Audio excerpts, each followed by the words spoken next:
Pozdravljeni, dragi študenti! Dobrodošli v novem videu o španski izgovorjavi s mano, Ani. Začeli bomo s samoglasniki ali las vocales. Pa poglejmo. Samoglasniki so A, E, I, O, U.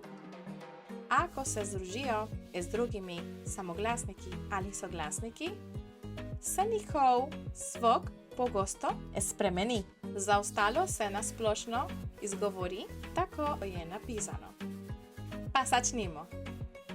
Prvo pravilo s samoglasniki. Črka U je nema v besedah ge, gi, ke, ki.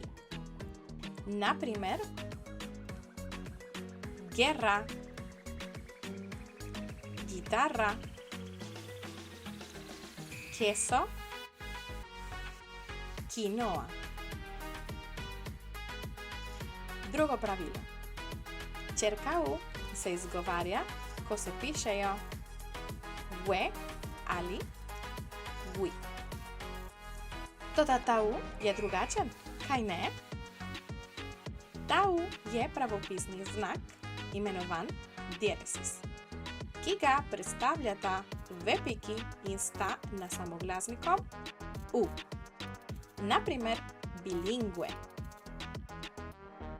pingüino. Ampak katere besede nimajo tega naglasa?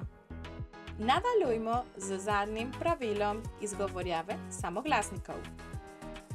Besede, ki imajo wa ali wo, se namesto tega naglasa izgovori U. Naprimer, agua, Uruguay, Paraguay, Antiguo. Poglejte naslednji video o pravilu s soglasniki. In ne pozabite se naročiti na kanal. Hvala, se vidimo, gracias, nos vemos.